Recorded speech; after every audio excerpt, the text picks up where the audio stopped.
السلام عليكم ورحمة الله وبركاته. طلاب الصف الثاني الثانوي الأزهري الشعب العلمية. النهارده جايب لك مراجعة من الآخر، مراجعة ليلة الامتحان. عايزك تذاكر الحصة دي إن شاء الله مع كوباية شاي، هتلاقي نفسك مقفل الامتحان بإذن الله. الحصة دي هجيب لك فيها أهم الأسئلة اللي بتيجي في الأزهر وبتيجي برضه في تربية وتعليم، يعني حصة مهمة الأزهر وتربية وتعليم. هنحل فيها كمية أسئلة كبيرة جدا، وهنحل فيها أفكار أو جميع الأفكار بتيجي في الامتحانات.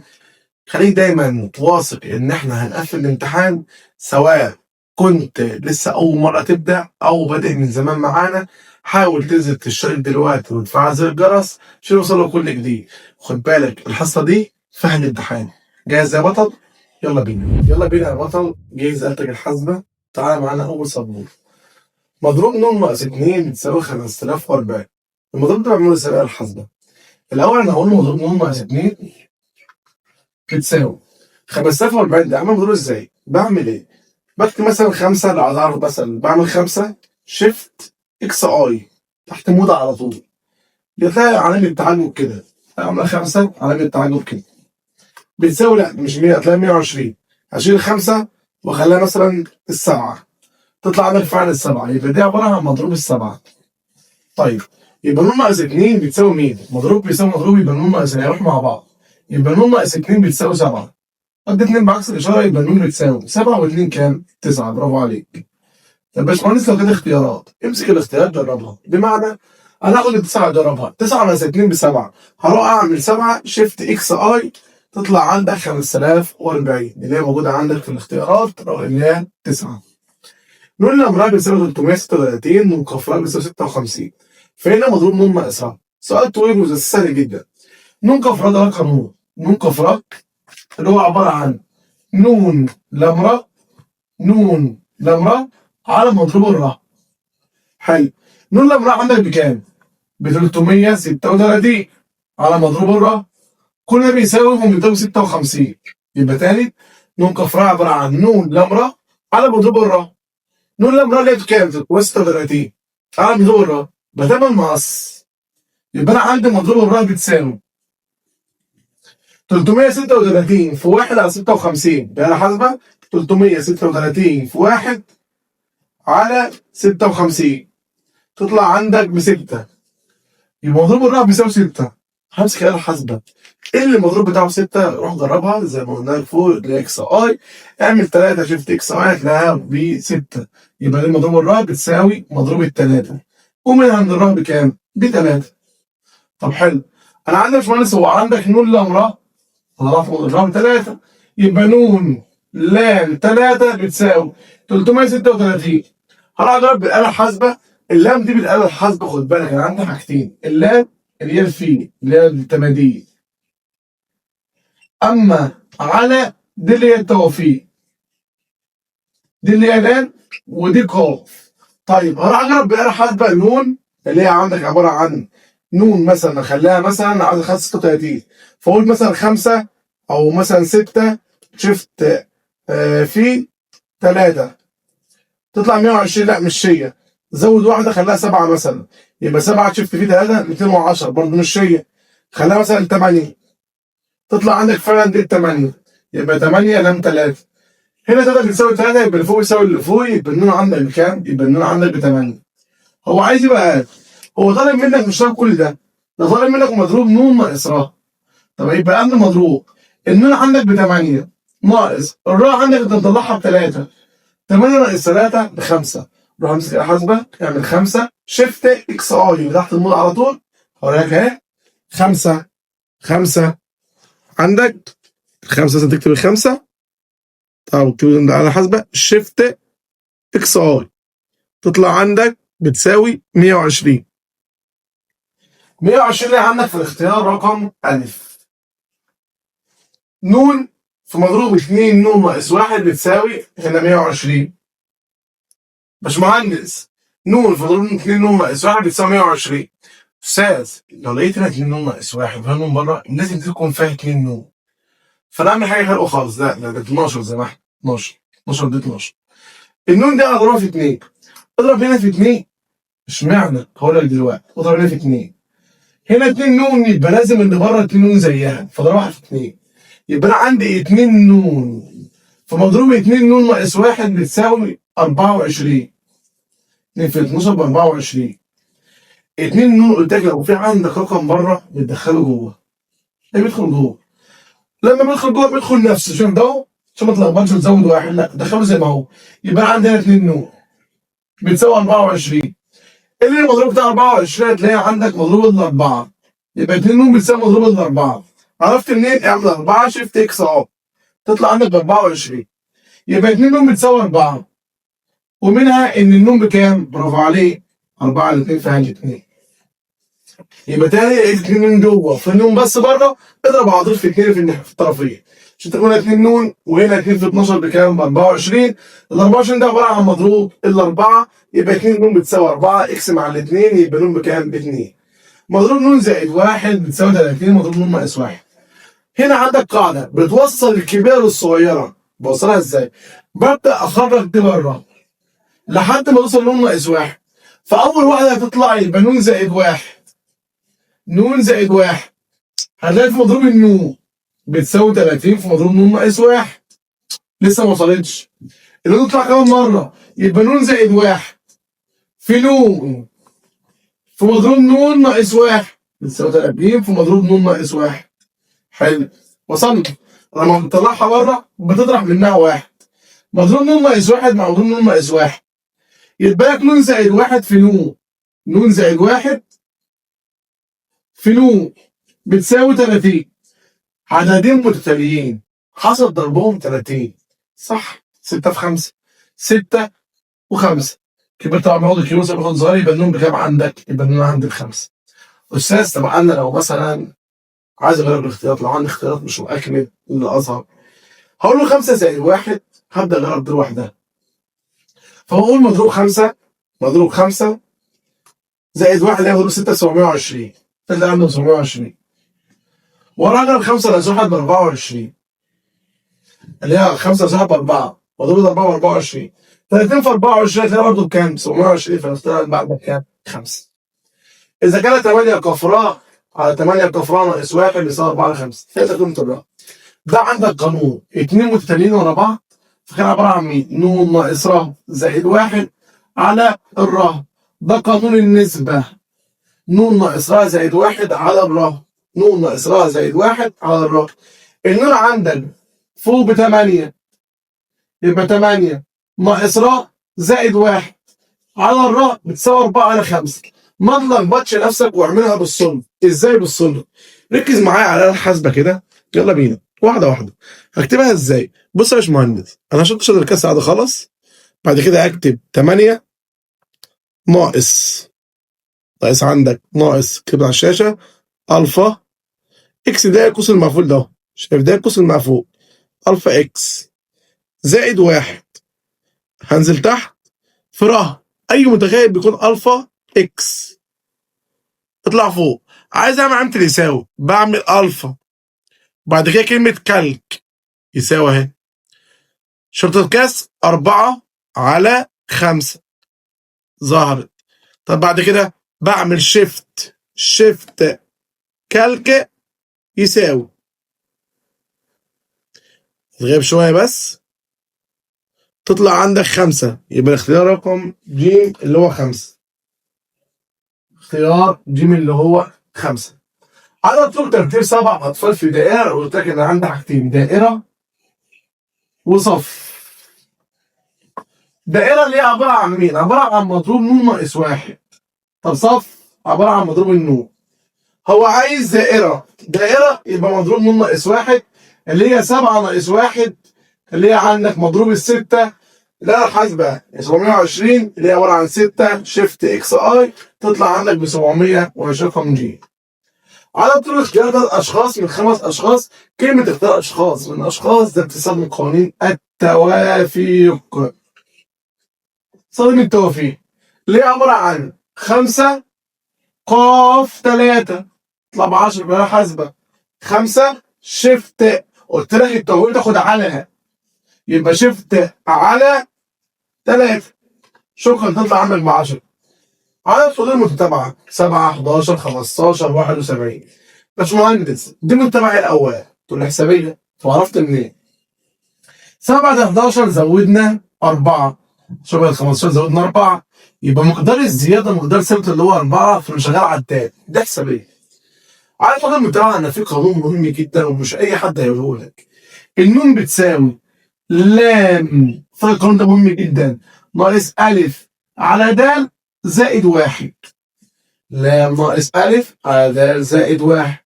لام ناقص ألف على د زائد 1. يلا بينا. اللام الحد الأخير 271 ناقص ألف. ألف اللي هي عندك بكام؟ بداية الحدود 7. الدم مقدار الزيادة 4، زود عليها 1. امسكها الحاسبة، شرط الكسر 271. 271 ناقص 7 على 4 تطلع فوق زائد 1، تطلع عندك 67 حد من خطوة واحدة، أحسن من اللي هيقول لك تساوي الحد العام اللي هو أ زائد ن ناقص 1 في د بالرقم الأخير وابدأ حل. حوار كبير شوية، ده مختصر. عايز تقول المتابعة الهندسية، خد بالك ده ما قالكش متابعة. 5 بقت 10 بقت 20 ضرب في 2، 10 بقت 20 ضرب في 2، يبقى كده مقدار الضرب ثابت عندك، يبقى كده متابعة هندسية. طيب أستاذ في قانون متابعة هندسية زي ده؟ أيوه في قانون مختصر بس ممكن تنساه، اللي هو عبارة عن لوغاريتم. اللي في اللوغاريتمات عندنا يا أستاذ في القانون ده لام على ألف في مقياس الراء زائد 1. القانون ده هيطلع لك المسألة في خطوة واحدة. مش مصدق صح؟ طب يلا بينا. لوغاريتم لام اللي هي ب 1280 على ألف اللي هي ب5، مقدار الضرب بكام؟ بيضرب كل مرة في كام؟ في 2، يبقى في 2 أهو، زائد بعد ما نخلص 1. طب ما دي نشوفها كده. تعالى مرسى مرسى فوق نحفظ. يلا بينا. تعالى جهز معايا يا بطل، جهز آلتك ويلا بينا. يبقى أنا عندي لوغاريتم أهو. هنا تحت عندك 2، اطلع فوق شرطة كسر عبارة عن 1280 على 5 في الجنب زائد، لا مش بره القوس، زائد 1. اعمل يساوي، تطلع عندك بكام؟ ب9. ودي خطوة واحدة أفضل من ما تلف كتير قوي عليه. يبقى أنا عندي هنا 9. بس خد بالك حتى لو هنا بالسالب لازم تحطها في مقياس عشان تطلع بالموجب، وهنا لازم تكون بالموجب برضه. متابعة حسابية مجموع حديها الأول والأخير 46. دي معناها إن هو أ زائد ل بتساوي عندك 46، خليها على جنب. ومجموع حدودها كلها ب 345، يبقى ج ن ب 345. أوجد عدد الحدود عايز ندوب في قانون. ج ن بتساوي ن على 2 افتح قوس أ زائد ل. ركز، حطها صرف دلوقتي وأسهل. ج ن ب 345 بتساوي ن على 2 افتح قوس أ زائد ل كلها على بعضها بكام؟ ب 46. شكرا. أستاذ ممكن تحل دماغك تعمل 2 46 على 2 ف 23، يبقى النون بتساوي 345 على 23. 345 على 23 تطلع ب 15. أستاذ أنا ما بعرفش أحسب بدماغي، تعال بالآلة الحاسبة. لو أنت خايف تتلخبط يلا بينا. هعملها بالصرف إزاي؟ هنكتب النون زي على 2، امسح لوغاريتمات، شرط الكسر، النون على 2 اللي هي ألفا إكس. ألفا أهو تاني أهو، ألفا القوس المقفول ده اهو، القوس المقفول جنب اس دي ظهرت لك اكس عندك على الشاشه. تحت على الاثنين اطلع فوق في افتح قوس 46 اقفل القوس. عايز اعمل يساوي الفا زي ما اتفقنا، وظهر اسمه كل، ظهر عندك اهو كل. كام عندك؟ 345. شيفت عشان اعمل اللي يساوي، شيفت كل يساوي، تطلع عندك ب 15. احنا لسه طلعناها من شويه، يبقى النون عندك بكام؟ ب 15.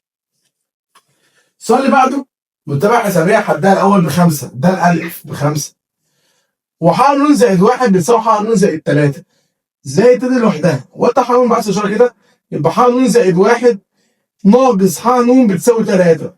ده اللي هو مين؟ ده اللي هو الأساس.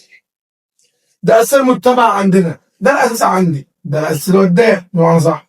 هو عايز وسط الرابع، قلت لك الوسط زي ما هو، الدالة بتتحط زي ما هي، بمعنى الوسط الرابع بتساوي أ زائد 4 د. شكرا. قال لها يا أستاذ مش المفروض تقل واحد؟ ده الحد اللي بيقل واحد، أما الوسط بيفضل زي ما هو. الوسط الرابع يبقى قدام الدالة 4، وسط خامس قدام الدال 5، وسط سادس قدام الدال 6، وهكذا. الالف عندك بكام؟ الالف عندك ب5 زائد 4 في الدال ب3، 3 في 4 ب12 زائد 5 عندك بكام؟ ب17. كانت رقم جي. اذا كان مجموع عدد غير منتهي من الحدود المتبعه هندسيه حدها الاول ب12 بيديك، خلينا نحل من اهو، بيديك الالف عندنا ب12 وبيديك ج ما لا نهايه هو 96، ج ما لا نهايه ب 96. عايز قيمه الراء عينيا في قانون عندك، ج ما لا نهايه بتساوي الف على 1 ناقص راء. الف بكام؟ الف ب12 على 1 ناقص انا عايز صفر، كده بيساوي 96. افضل لك بالصلب، احسن لك. ازاي يا استاذ بالصلب؟ تعالى شرطة كاس رابطة جاهز معايا. شرطة كاس الف 12 انزل تحت 1 ناقص الراء الفا اكس، كل ده الفا كال. احفظ بقى معايا عشان عملت لي يساوي 96. شيفت كالك يساوي شيفت كالك يساوي. على فكرة ترى حافظ القوانين اي مسألة ممكن تحلها بسهولة جدا. طول ما انت معاك آلة حاسبة في الامتحان تحلها بأي سهولة.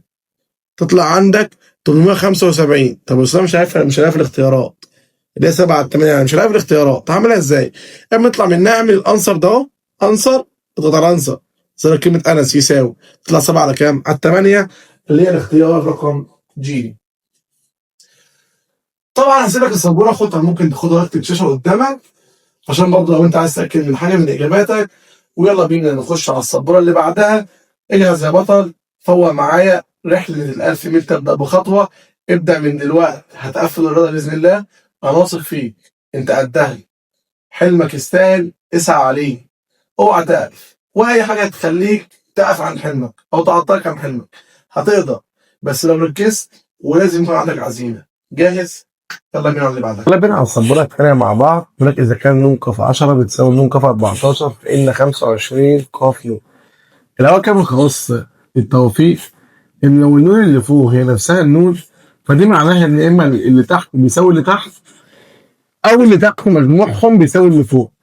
طب هي 10 بتساوي 14؟ هتقول لي لا، يبقى دي معناها إن مجموعهم اللي هو 10 زائد 14 بتساوي اللي فوق اللي هو نون. 10 14 ب 24 بتساوي النون. طب هو عايز نون وعايز 25 ق 24، يبقى 25 شيفت على، طبعا عشان تطلع برقم 25 ارجع ارقام برضه 25 شيفت على 24 تطلع لنا بكام؟ 25. مجموع 25 حاجه الاولى من الحدود المتابعه 3 ناقص 2 نون. اول حاجه اللي قدام لون ده الخطيه اللي قدام لون ده اهو، ده الاساس. يبقى ده عندك، خد بالك ده متابعه ده حسابيه لان النون خطيه. يبقى الاساس عندك الدال بتساوي -2، خليها على جنب. لما نجيب الحد الاول، الحد الاول يعني هعوض عن النون بواحد، يبقى الالف بتساوي هو الحد الاول اعوض عن النون بواحد، يبقى ده ناقص 2 في 1 تطلع عندك بكام؟ بواحد. هتجيب نون اللي هو جيم عندك وعايز كام حد؟ 25 حد، اللي هو بيساوي نون على الاثنين افتح قوس 2 الف زائد نون ناقص 1 في د. احفظ القانون. يبقى نون على الاثنين اللي هي عندك نون على الاثنين اللي هي 25 على الاثنين افتح قوس 2 في الالف اللي هو الحد الاول 1 زائد 25 ناقص 1 في الدال مره بيزود كام او بناقص كام؟ -2. تعالى بقى الحسبه كده. جهز معايا يلا. جاهز يا بطل؟ يبقى انا عندي الاول كده عباره عن 25 على الاثنين افتح قوس 2 في 1 زائد 25 ناقص 1 في القوس في الدال عندك ب-2. طلع الناتج يا باشمهندس تطلع ب-575 اللي هي الاختيار رقم ج. عندك رقم ج. اذا كان وصل الهندسه عندنا س و18 هو 6، الوسط ب6. انا عندك قانون ان ب تربيع بتساوي ا في ج. حلو. ب تربيع اللي هي عباره عن 6 تربيع 36 بتساوي الالف اللي هي عندك س في 18. اكس مع 18 يبقى س بتساوي 36 على 18 فيها الاثنين. شكرا، ده رقم ا. يبقى ب تربيع بتساوي ا في ج، ده المتابعه او المتابعه الهندسيه. لو انا الوصف الهندسي يبقى الاوسط اللي هو 6 تربيع بيساوي س في 18. اقسم على 18 يبقى س بتساوي 36 على 18 بتاع الاثنين. اذا كانت سيجما ر بتساوي 4 حد 7 ر تربيع زائد ك بتساوي 138 اوجد قيمه ك. بص يا باشمهندس، سؤال زي ده جالك في امتحان اوعى تفكر تفكر، هياخد منك الوقت كله. ما معتمد على ايه؟ معتمد على التجربه. جرب الاختيارات. طب اجيبها ازاي؟ تعالى واحده واحده. هعمل شيفت، يلا جاهز؟ شيفت لوج ده لك السيجما. هبدا اعمل ر تربيع اللي هي الفا وقوس مقفول تربيع زائد عندي يا باشمهندس اي رقم مختار واحد فيهم وليكن -3. تحت عندك من 4 لحد بالنسبه لنا 7. كل ده بيساوي، لو طلعت فيها 138 يبقى صح، ما طلعتش 138 يبقى غلط. فهتلاقي 14 يبقى غلط. امسح -3 كده اهو، ارجع امسح -3 وخليها -6. طبعا مش تنفع برضه، 102 مش تنفع، خليها عندك 3. امسح -3 وسالب 6 خليها 3 بيساوي، تطلع 138 يبقى فعلا يبقى الكاف عندك بكام؟ ب3. السؤال ده الافضل فيه انك تجرب الاختيارات وليس الحل. حل طول قوي على الفاضي ومش لازم. فانا دي في اختيارات. اذا كان 36 لام 24 ميم متبع حسابيه. قال لك متبع حسابيه، بص كده تحت دماغك. بقول لك ايه؟ 36 الدنيا بكتير حلو. طب انا هجرب الاختيار اشوف الزياده ثابته ولا لا. هيحط 6، لا 36 بقى 6 مش تنفع. يحط 8 مش هينفع. ده لك متابعه حسابيه. هو عايز المين؟ طيب 24 هتقل، طب ممكن تنفع يا استاذ. يبقى اختلاف مالهاش لازمه. امال بعمل ايه؟ قال لك بجيب اللام ده، مش ده وسط حسابي؟ ايوه. اقول له ان اللام بتساوي 36 زائد 24 على الاثنين. ووسط حسابي بيساوي مجموع الحد الاول زائد الحد الثالث على الاثنين. 36 و24 عندك بكام؟ ادي عندك ب 60 على الاثنين فيها ال 30. الله، بدي 30. هتلاحظ ان كل مره بينقص 6. 36 بقت 30 ناقص 6 بقت 24 ناقص 6 نقط كمان 6 من 24 يبقى انت عندك كام؟ 15. يبقى انا جبت اللام عباره عن ده زائد ده على الاثنين تديك 30. كل مره بينقص 6. 36 بقت 30 ناقص 6 بقت كام؟ 6 بقت 24 ناقص 6 يبقى عندك كام؟ 18. اللي هو الاختيار رقم د. متابعه هندسيه حدها الاول يساوي مجموع الحدود التاليه لها الى ما لا نهايه، ولكن دي ما لا نهايه بتساوي الف. فعايز مين؟ عايز اسم متبع. دي ما يعني عباره عن الف على 1 ناقص ر بتساوي الف. الله، دي ما ده بيساوي مين؟ حدها الاول بيساوي، يبقى الف هيروح مع الالف، يبقى 1 على 1 ناقص ر وده بيساوي 1. متابعه هندسيه حدها هو يساوي مجموع الحدود التاليه له الى ما لا نهايه. استنى، في مشكله عندك هنا، ما لازم السؤال صح.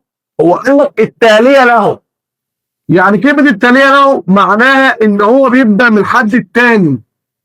خد بالك، فجبنا نهايه ده اللي هو بيساوي حد الحدود دي ما نهايه الى ما نهايه. استاذ بقى كام؟ بيساوي حدها الاول. طب حدها الاول دي ما نهايه دي اللي عباره عن مين؟ هنا بقى نبدا من الحد الثاني، الحدود التاليه له، يعني التاليه اللي بعد الحد الاول. ما اللي بعد الحد الاول ده الحد الثاني. حلو، يبقى الالف بتساوي الف ر على 1 ناقص ر. الله، الف هيروح مع مين؟ مع الالف، يبقى لك كده 1. يبقى 1 بتساوي ر على 1 ناقص ر. حاله زي دي احسن لك بالصدفه ما تتلخبطش. الر زي ما اتفقنا اللي هي الاكس عادي خالص. بكتبها ازاي؟ باشمهندس شفت الكسر معايا، يلا شفت الكسر. عندك هنا الفا في القوس المقفول فلك اكس تحت 1 ناقص اكس الفا تاني في القوس المقفول ظهر لك الاكس. طبعا عايز لما يساوي الفا كالك اديك يساوي، بعد كده احط الواحد. عايز اعمل عنصر شيفت كالك يساوي، تطلع عندك اللي هي نص اللي هي 5 من 10 اللي هي الاختيار رقم الف. عايز احلها يا استاذ علم المقص، يبقى رقم 1 في 1 برقم ناقص 1. بس حلها رقم طبعا في مقام 1 رقم 1 برقم. ودي الواحد الناحيه دي والواحد الناحيه الثانيه. خد بالك يا باشمهندس، خد بالك 1 ناقص ر هنا راح ناقص ر مش راح ناقص 1. ودي الراء مع الراء يبقى 2 راء بتساوي 1. اقسم على 2 يبقى الراء عندك برضه بكام؟ بنص. خد منهم متبع -1 4 3 9 13. لو انت لاحظت هتلاقي هنا 1 4 9 16. ده كل شويه بيربع. حلو. يبقى دي نون تربيع. استنى، نون تربيع خليها على جنب. -1 4 -9 مره سالب مره موجب مره سالب مره موجب، فده معناها تذبذبيه اللي هي -1 أس نون. الله خلصت. اللي هي -1 أس نون في نون تربيع اختيار رقم ده. عارف نون تربيع جرب كل شويه وتلخبط، جرب الاختيارات. لا تنفع، حط النون بواحد. -1 أس 1 بسالب 1. 1 في 1 بسالب 1. حط 2. -1 تربيع بواحد. 2 تربيع ب4. 1 في 4 ب4. هي الفكره الوحيده. وطبعا المثال فيها ج ن بتساوي 3 أس ن زائد 1 ناقص 3. فإن حدها الثالث يساوي هو لك كان فوق. أقعد على النون بحر كده. هات 1 بيساوي 3 أس 1 زائد 1. 1 زائد 1 ب2. 3 أس 2 ب9. 9 أس 3 ب6. حلو. يبقى الحد ده ب6. هات ج 2. على النون ب2 كده دول حدين مع بعض. خد بالك خد بالك. جيب 2 مش معناه الحد التاني. هي بتجيب الحد الاول والتاني في نفس الوقت. طب تعالى نجيبها الاول. جيب 2 بتساوي 3. 2 زائد 1. ها 2 زائد 1 ب 3. تساوي 3 27 ناقص 3 27 ناقص 3 يبقى عندك كام؟ 24. أستاذ ده هو معناها ايه؟ ده معناه الحد الاول والحد التاني في نفس الوقت. طب عايز تجيب الاساس، خد بالك. تعال نجيب الاول الحد الثاني. الحد الاول ب6 والحد مجموع الاثنين اللي هو الحد الاول زائد الحد الثاني بيساوي 24. مجموعهم مع بعض 24. مجموع الاثنين مع بعض.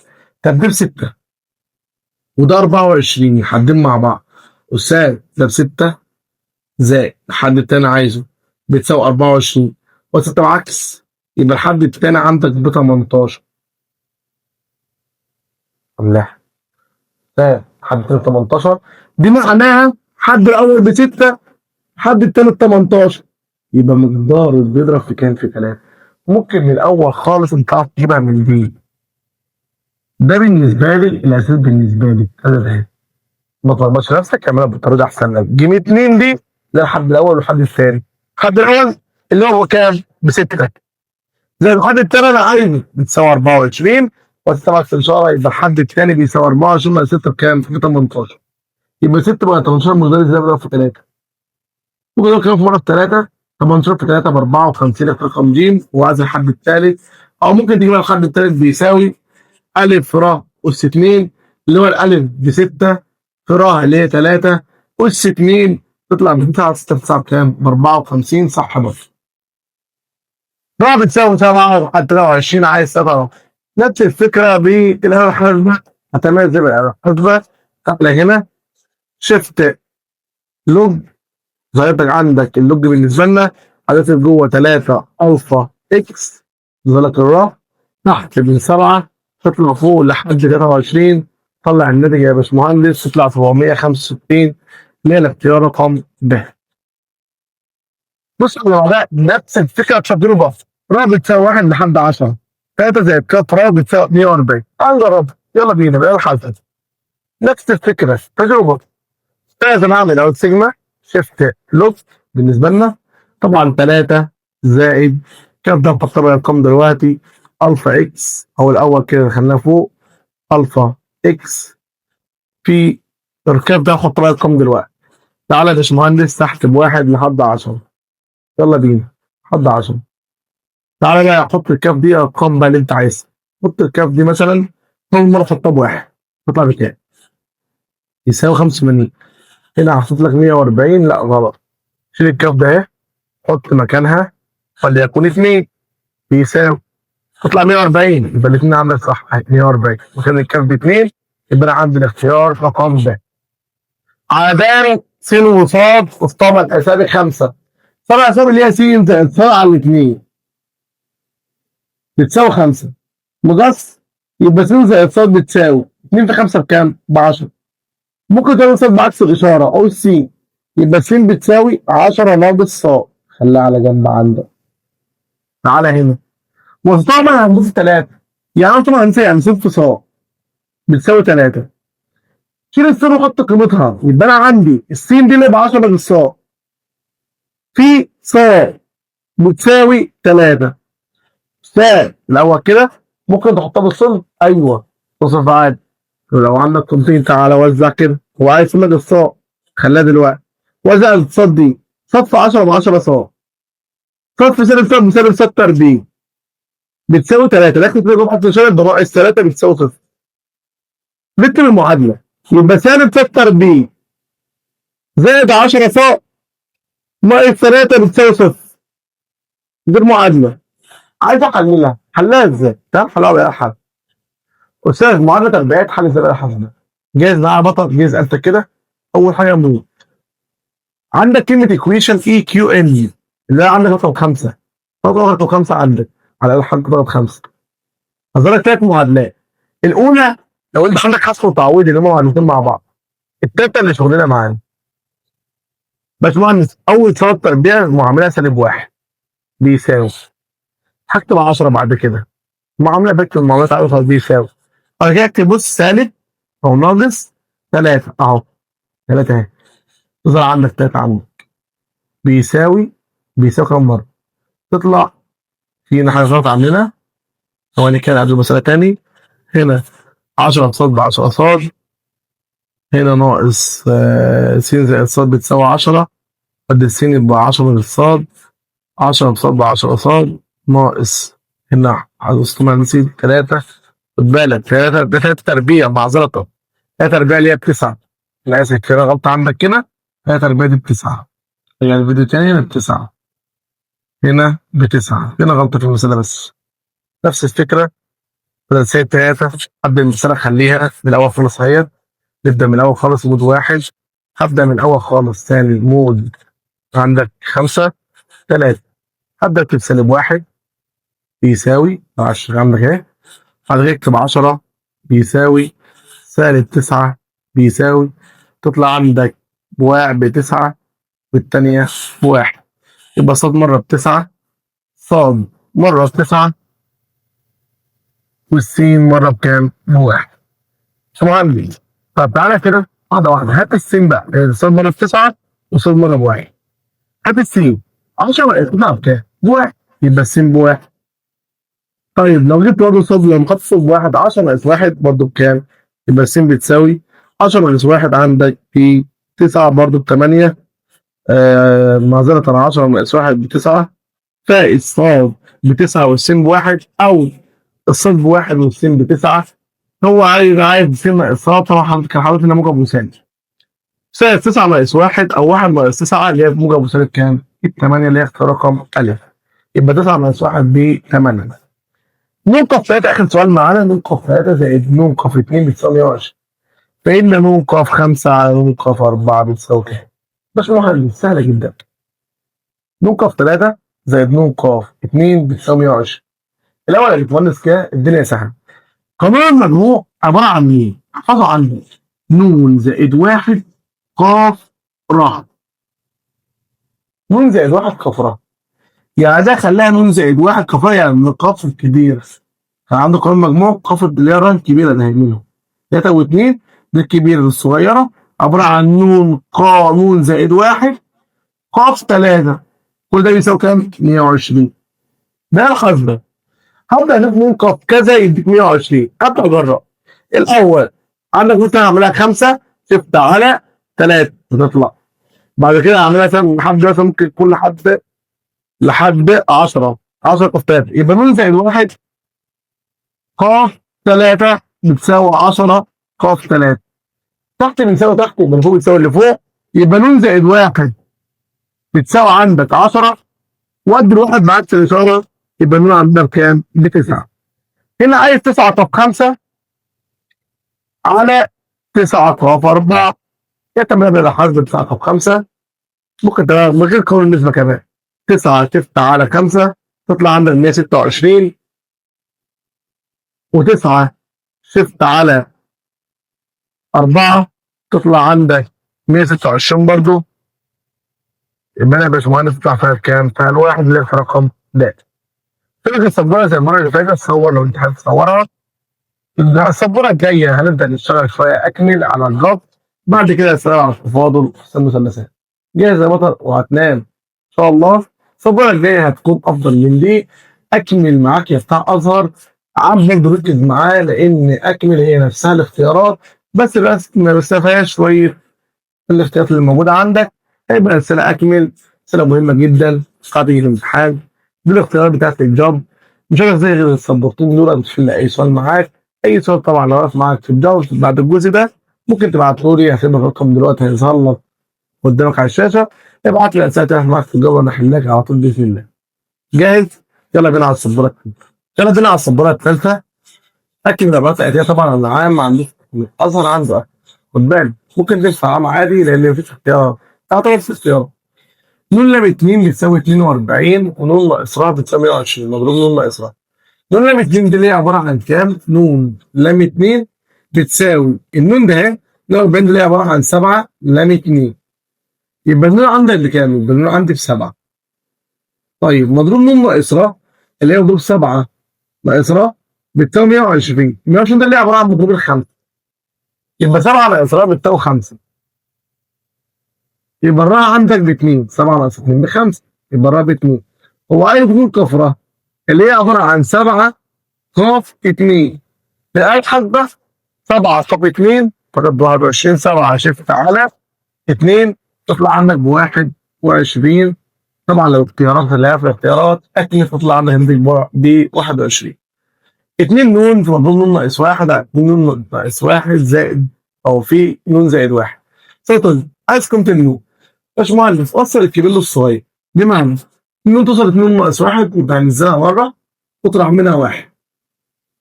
في نون ناقص 1 تحت على 2 نون ناقص 1. النون زائد 1 توصل لنون ناقص 1 طلعها مره مرتين يبقى نون زائد 1 في نون مضروب نون ناقص 1 وده بيساوي 1 على 3. مضروب نون ناقص 1 اطلع مع مضروب نون ناقص 1. مضروب 2 نون ناقص 1 مع 2 نون ناقص 1. فاهم؟ وزع النون دي كل بيساوي تلت. نون يبقى 2 نون فوق. نون في نون بنون تربيع. نون في 1 بنون وده بيساوي 1 على 3. اول ناقص يبقى نون تربيع زائد نون بتساوي 1 في نون. طبعا 1 نون تربيع في نون زائد نون اهي بتساوي 3 في 2 نون ب6 نون. ودي بعكس الاشاره يبقى نون تربيع زائد نون 6 نون يبقى 7 نون يبقى سالب 5 نون. نون تربيع نون ناقص 6 نون بسالب 5 نون يساوي صفر. يا اما نون عامل مشترك يبقى نون ناقص 5 يساوي صفر، يا اما نون بصفر يا اما نون ب5. طبعا صفر مرفوض. هتقول لي ليه؟ صفر ناقص 1 بسالب 1 مفيش حاجه اسمها مضروب لسالب. فطبعا الصفر عندك مرفوض يبقى الوحيده اللي عندك النون بكام؟ ب5. خلي بعده طب لحد دلوقتي انت كنت 128 في مرتبع 2 4 8. لازم تعرف الاول دي هندسيه ولا حسابيه؟ استاذ 2 بعد 4 زودنا 2 4 بقت 8 زودنا 4 لا ما تنفعش. ضربنا في 2 بص هي 2 24 في الاثنين 8 على 4 في الاثنين يبقى انا بضرب في كام؟ في 2. تاخد انت تجيب سهل ازاي؟ لوغاريتم. اعتبر ده كان حد عندك اللي هو اللام 128 في عدد الكتب على حد يغلب ب 2 في طبعا بيكون موجود كام؟ 2 زائد 1 يبقى لوغاريتم. لوغاريتم 128 طبعا اساس تحت 2 128 على الاثنين يطلع لنا قوس زائد 1 تطلع عندك ب7. يبقى عندك بكام؟ ب7. مجموعه غير منتهيه من 8 ل 4 2 لازم الاول تكون تقاربيه. واخد جبلات تقاربيه 4 8 فيها النص يبقى الراء عندك بنص والالف ب8. القانون دي ما لا نهايه عباره عن الف على 1 ناقص ر. الف اللي هي عندك بكام؟ ب8 على 1 ناقص الراء اللي هي بنص تطلع ب16 بالاله الحاسبه طبعا اللي هي 8 على 1 ناقص نص في نص مقام نص 2 في 8 ب16. اذا جت نون ق 9 بتساوي نون ق 11 فنون ق 18. الاول كده يا باشمهندس لو انت عندك اللي تحت بيساوي بعض اللي فوق بيساوي بعض يبقى 9 بيساوي 11. اول مجموعهم بيساوي اللي فوق. هل ال 9 بتساوي ال 11؟ هتقول لي لا. يبقى مجموعه 9 زائد ال 11 بتساوي النون. يبقى النون عنده كام؟ ب 20. برافو عليك. 9 11 ب 20 يبقى 20 ق 18 بالآلة الحاسبة 20 شفت على 18 تطلع عندك ب 190 وده الناتج بتاعنا. فاللي بعده اذا كان 1 وميم و4 ميم ناقص 4 متبعه هندسيه فان قيمه الميم. كلمه متبعه هندسيه جايب لك 3 دي معناه ان الاوسط تربيع بيساوي الاول في الاخير اللي هو ميم تربيع ده الاوسط بيساوي 1 في 4 ميم ناقص 4 في 1 ب 4 ميم ناقص 4 وده بعكس الاشاره يبقى ميم تربيع ناقص 4 ميم زائد 4 بتساوي 6. حللها نفس القوس ميم وميم سالب سالب 2 في 2 مجموعهم 4 يبقى الميم عندك بكام؟ بعكس الاشاره يبقى الميم ب 2. شكرا. رد لحد اللي قيمته صفر من المتابعه طب نفس الفكره بمتابعه حسابيه عاطف 2 22 بقت 20 ناقص 2 بقت 18 ناقص برضه 2. شكرا مو صاد قيمه رقم صفر يبقى نون بتساوي اهو الكلام ده الاخير الحد الاخير اللي هو صفر يبقى صفر لام ناقص الف على د زائد 1. اعتبر اللام ده اللي هو الصفر الحد الاخير يبقى صفر ناقص الف اللي هي 22 على الد ناقص سالب 2 زائد 1 تطلع 11 زائد 1 ب 12 يبقى عدد يبقى هو الحد ده رتبته ال 12 قيمته صفر. 28 ق ر بتساوي 28 ق في 2 ر ناقص 47 فان ر تاكل اللي فوق بيساوي اللي فوق يبقى اللي تحت بيساوي اللي تحت يبقى ر بتساوي 2 ر ناقص 47 ودي بعكس الاشاره ر هو 47 يبقى ر بتساوي 47. طبعا هتقول لي مرفوضه اشمعنى؟ لو قعدت عن ر ب 47 47 اكبر من 28 ودي ما تنفعش خالص.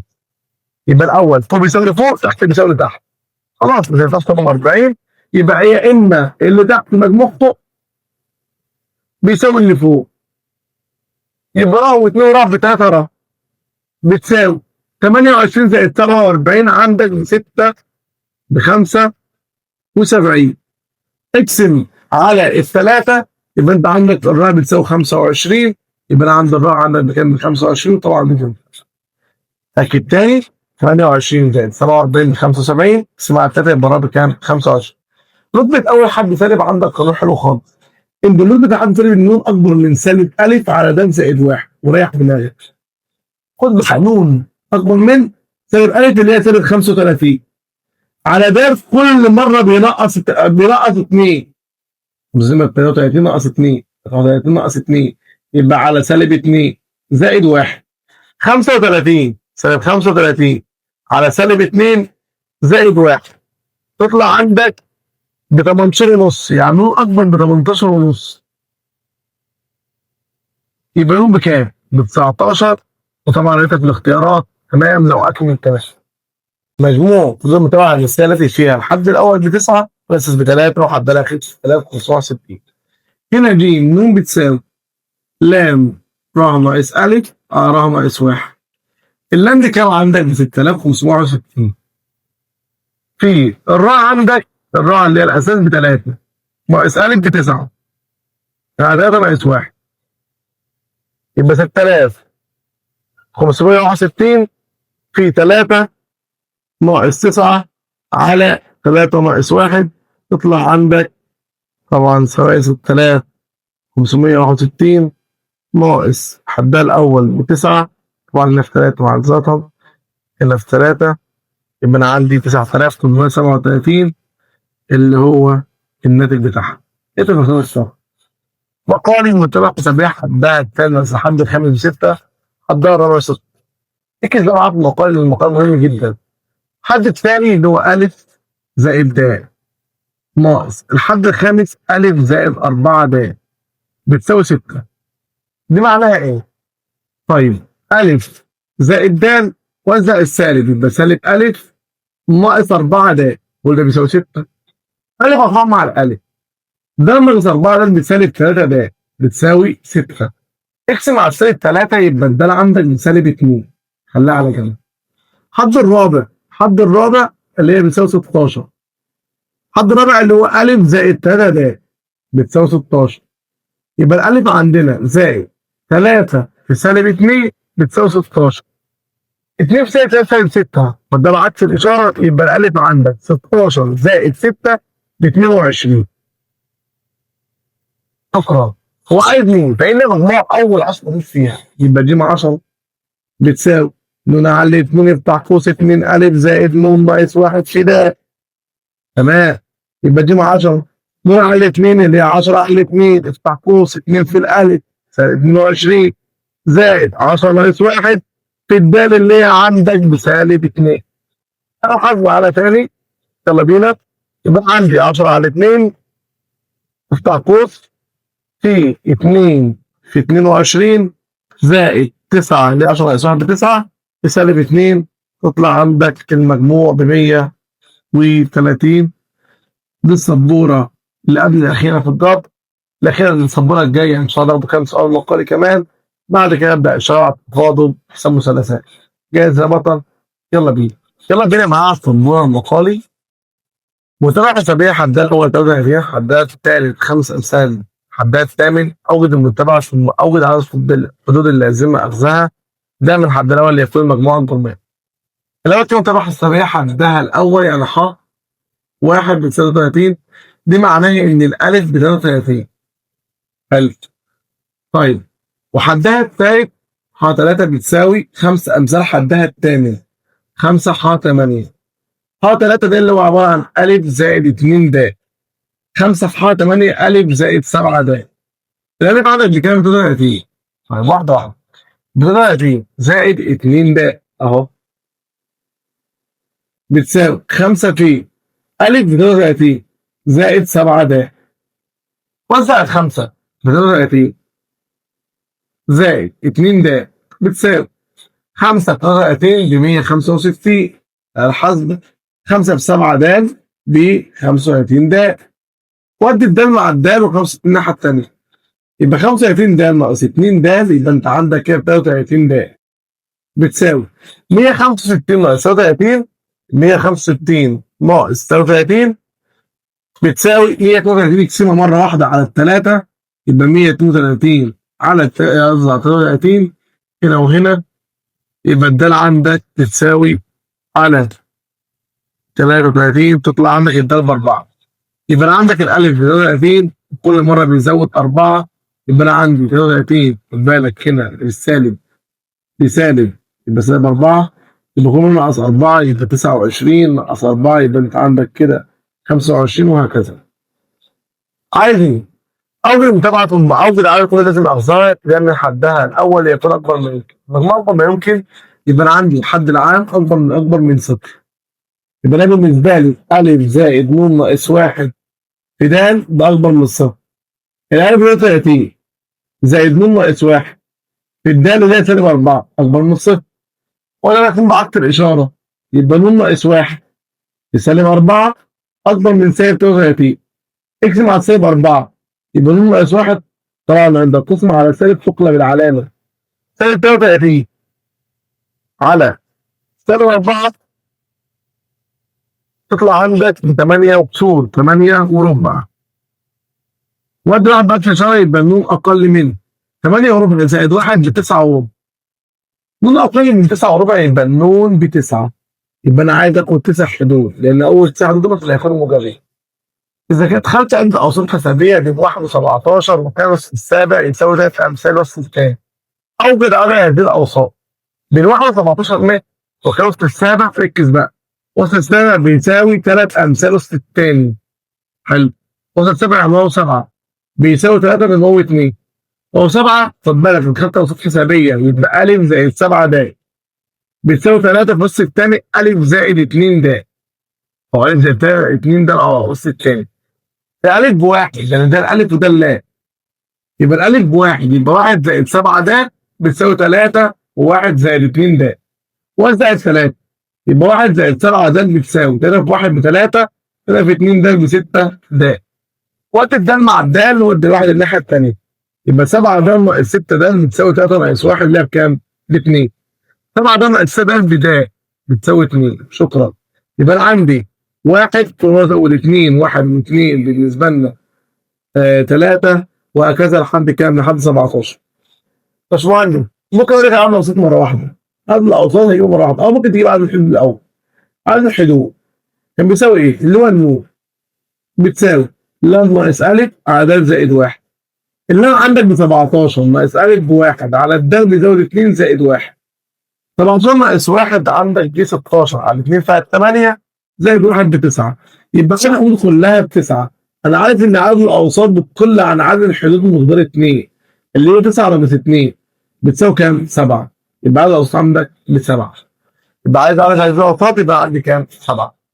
متابعة هندسية حدودها موجبة، وكان حدها الثالث اللي هو عبارة عن حالة هندسية يبقى ألف راء أس 2 زائد حدها الرابع ألف راء أس 3 بيساوي 6 نقاء 2 يعني 6 ح ألف راء. اقسم على الألف راء كله عشان تصيب. يبقى الألف هتروح مع الألف مع الألف مع الألف، وراء تربيع راء والراء زائد طبعا أذكر هنا راء تكعيب على الراء وراء تربيع بتساوي راء هتروح مع الراء يبقى لك 6. واضرب عكس الإشارة يبقى راء تربيع زائد راء ناقص 6 بتساوي 0. حلل راء وراء موجب وسالب 3 و2 الكبير ياخد الأوسط. يبقى الراء بسالب 3 وطبعا ده مرفوض لأن قال لك إن حدودها موجبة. يا إما الراء بكام؟ ب2. عوض أي واحدة فيهم عوض هنا ممكن تكمل. وكان حدها السبع بيساوي 320. حدها السبع يعني ألف راء أس 6 320.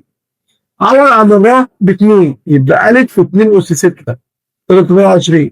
امسك كده الحظ ده واعمل 320 على 2 أس 6 تطلع اعتقد ب5. يبقى الراء عندك او الالف عندك ب5. يبقى انا عندي البدايه 5 ضرب كل ده يضرب في 2 يبقى 10 في 2 ب20 وهكذا.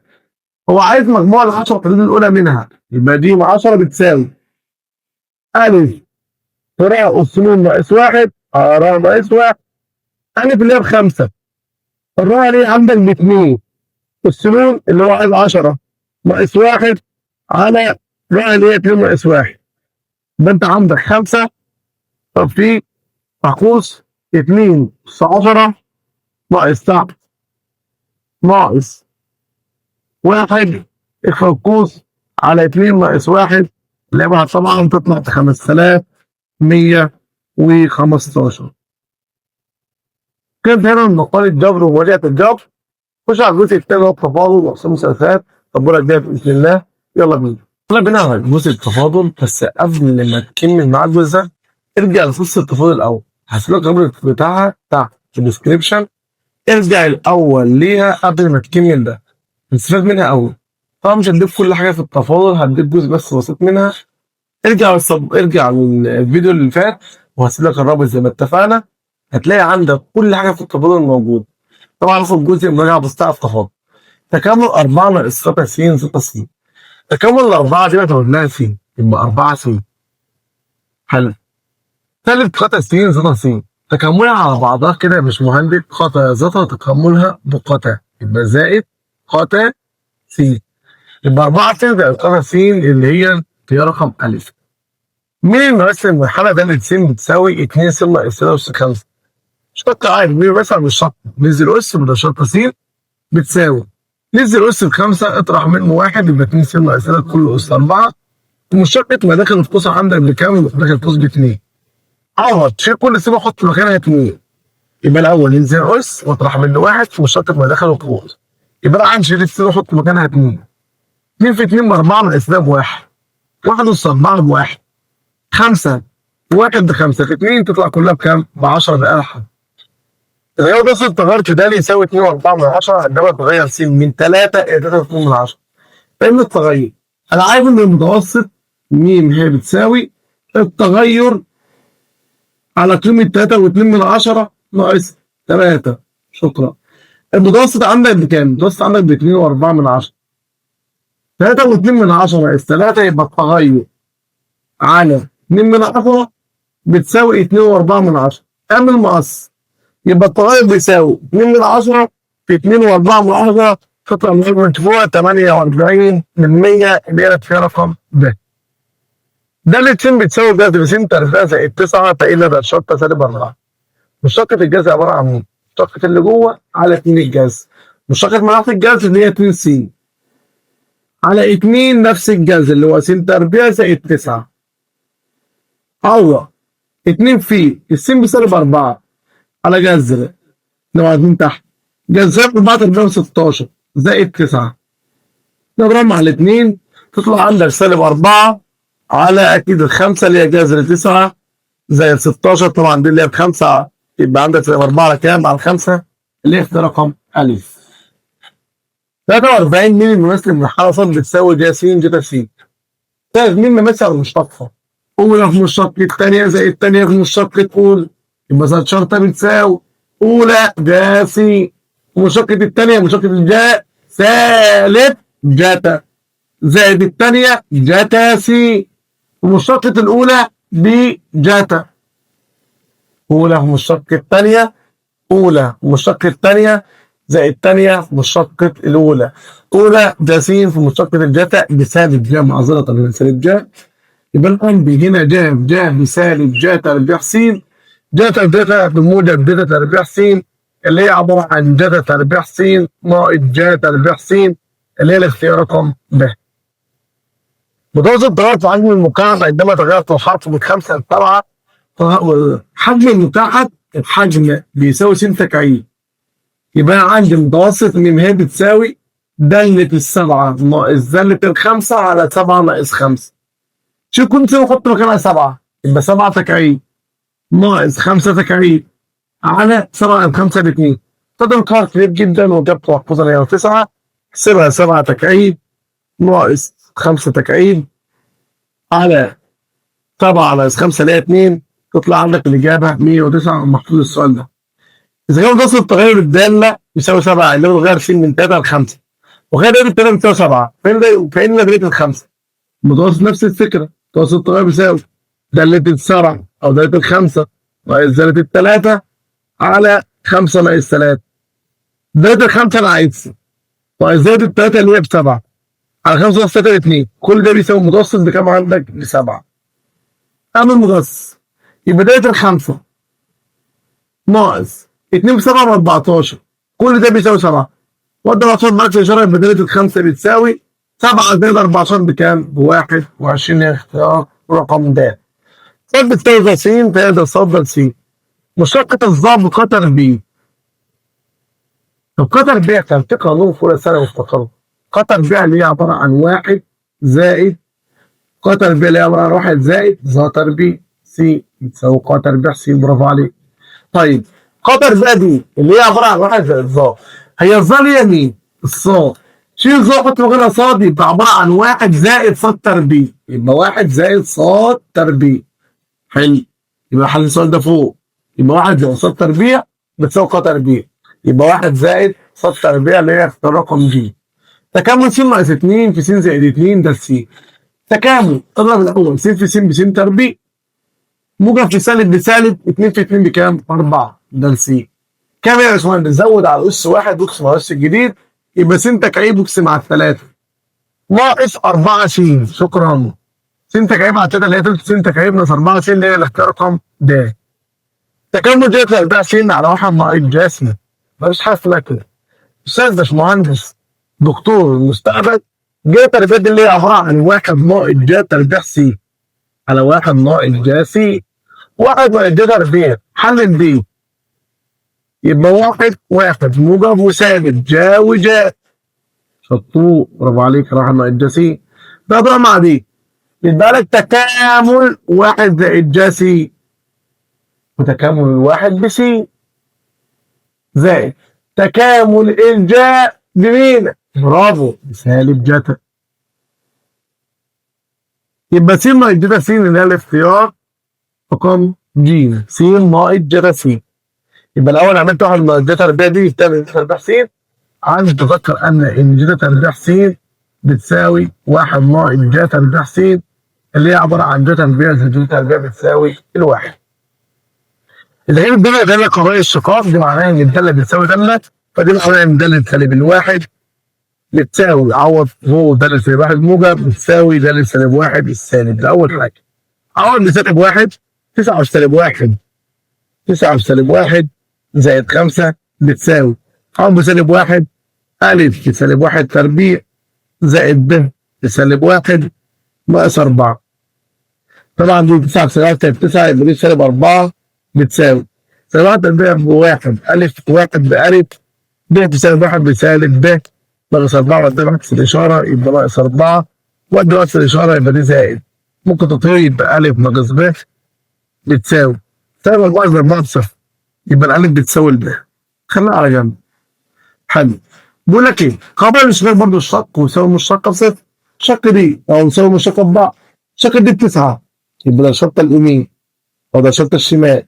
الواحد اليسار يساوي 9 نزل أس تفتح منه واحد. هات مشتقة الواحد يمين او السالب واحد هي سالب واحد. سالب واحد يمين بتساوي شق دي 2 ألف س يبقى 2 ألف س زائد ب على 2000 بتساوي سالب واحد يبقى 2 ألف في سالب واحد بسالب 2 ألف طبعا زائد ب بتساوي كام؟ بتساوي 9. خد بالك انت عندك الألف بتساوي الب. الألف بتساوي الب شيل تحط مكانها ب أو شيل تحط مكانها ألف يبقى سالب 2 ألف زائد ألف يبقى سالب 2 ألف زائد ألف بتساوي 9 اللي هي سالب ألف زائد 2 ألف زائد ألف بسالب ألف بتساوي 9 يبقى الألف عندك بسالب 9 وبقى ورد الب بسالب 9 وعايز ألف زائد ب بسالب 9 وسالب 9 بسالب كام؟ 18. يلا بقى على السبورة التانية المفروض السبورة كمان تفاضل وسبورة كمان حساب مثلثات وهنهي بإذن الله الفيديو. أهم حاجة زي ما اتفقنا ارجع للفيديو القديم الأول قبل ما تكمل الفيديو ده. يلا بينا. بينا تكامل 3 س أس 5 ده للسي زود على أس 1 أس مع أس الجديد يبقى 3 س أس 6 اقسم على 6 تطلع عندك بنص 3 على 6 على النص س أس 6. ده س بتساوي جا س حيث ن أقل من أو يساوي على 2 وكاف ناقص 2 لما س أكبر من أو يساوي على 2 قابلة للاشتقاق عند س بتساوي على يعني قابلة يعني الدالة متصلة يعني الدالة اليمنى بتساوي الدالة اليسرى. الدالة اليمنى اللي هي كاف ناقص 2 بتساوي الدالة اليسرى اللي هي جا س عوض عن ضيع على 2 90 يبقى دي 90 دي بواحد يبقى كاف ناقص 2 بتساوي 1 ودي 2 بعكس الإشارة يبقى كاف ب3. شكرا. معادلة المماثل المرحلة ص بتساوي الأول كده تاني الجزء اللي هو ده س أقل من يساوي على 2 س أكبر من يساوي على 2 قابلة للاشتقاق معناها دالة بتساوي دالة مشتقة بتساوي مشتقة. معادلة المماثل المرحلة ص بتساوي س زائد جتا 2 س زائد ق 3 س.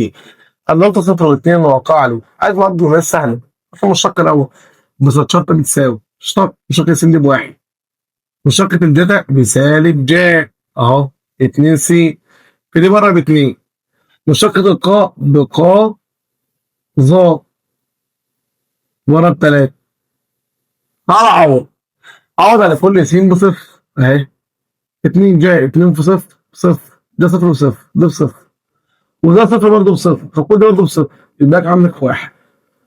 خلاص خلص صاد ناقص صاد واحد على س ناقص س واحد بتساوي ال100 يبقى صاد ناقص صاد واحد ب2 على س ناقص صفر بتساوي بواحد مغص يبقى صاد ناقص 2 بتساوي س ناقص صفر في س. خد بعكس الإشارة يبقى صاد ناقص س ناقص 2 بتساوي صفر. وده معادلة المماثل. صاد بتساوي ج ع وعين بتساوي ج س فإذا ده صاد ده س عند س بتساوي صفر. شق الجاء مشتق الصاد بالنسبة للعين وشق العين بالنسبة لس يبقى صاد ده صاد ده العين ده صاد ده العين بتساوي الجاء مشتقة الجاء بجاتا عين هات العين ده العين ده س مشتقة العين او مشتقة الظاء بقا تربيع. اضرب الاثنين في بعض يبقى ده صاد ده س انا عايز س اضرب الاثنين في بعض يبقى جاتا عين في قا تربيع س. خد بالك ان جاتا اقعد لما تعوض عن السين بصفر هنا ده صفر ده بصفر فيبقى العين ده بصفر يبقى لما تعوض عن الظا صفر ده بصفر ده صفر بصفر يبقى العين بكام؟ بصفر.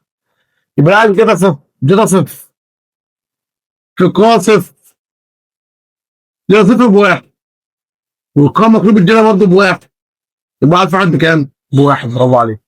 إذا كده دالة س بتساوي ك س تربيع زائد 6 س أكبر من أو يساوي سالب 2 50 زائد 4 مين س أقل من سالب 2 قابل للاشتقاق. قابل للاشتقاق يعني الدالة متصلة وفي نفس الوقت يعني بيساوي بعض بدل بيساوي دالة والاشتقاق ده بيساوي الاشتقاق دي. تعالى عشان مهندسة الدالة هات دالة سالب 2 الموجب عوض طوب سالب 2 يبقى ك في سالب 2 تربيع زائد 6 تطلع في 4 ك زائد 6. هات دالة سالب 2 الشمال او السالب يبقى 5 في سالب 2 زائد 4 مين تطلع بسالب 10 زائد 4 مين ساوي الاتنين ببعض يبقى 4 كام زائد 6 بتساوي سالب 10 زائد 4 مين. دي ده اللي بتساوي ده اللي هات المشتقة بتساوي مشتقة اشتق دي بدل شرطة سالب 2 اليمنى بتساوي اشتق يبقى 2 كاف س. اقعد على السين بسالب 2 يبقى سالب 2 في 2 بسالب 4 كاف. خليها على جنب. اشتق اليسرى يبقى بدل شرطة سالب 2 اليسرى بتساوي 1 في 5 ب5. تساوي الاتنين بعض يبقى سالب 4 سالب 4 كاف بتساوي 5. اقسم على سالب 4 يبقى كام بيساوي 5 على سالب 4. خليها على جنب. تعالى هنا 4 كاف دي بسالب 5 ب5 على سالب 4. شيل كام حط 5 على سالب 4 يبقى 4 في طبعا الكاف بسالب 5 على سالب 4 لكن من فوق بس زائد 6 بتساوي سالب 10 زائد 4 مين. 4 سالب 5 على 4 ده هتروح مع دي بالك سالب 5. سالب 5 زائد 6 عندك دي بسالب عندك دي بواحد وقد السالب 10 بعكس الإشارة يبقى 1 زائد 10 ب 11 يبقى 11 بتساوي 4 مين. يبقى المين بتساوي 11 على كام؟ على 4. تاني 4 تروح مع سالب 4 ده سالب 1 يبقى سالب 5 زائد 6 دي بواحد قول سالب 10 10 و1 11 على 4. هو عايز يطلع اسمين الكاف اللي هي 5 على سالب 4 5 على سالب 4 ناقص 11 على سالب 4 على 4 دي بتساوي اللي هي عندك سالب 5 وسالب 11 بسالب 16 على على 4 اللي هي فيها سالب 4. حلة طويلة ممكن تلاقي ده سؤال مقالي مفيش مشكلة. سؤال مقالي مهم جدا عادي جدا. مين يمثل المرحلة جذر تكعيبي؟ أي جذر تكعيبي في التربيع خلاها حولها أس يبقى س تربيع زائد س زائد 2 ده هي أس 1 يبقى 1 على 3.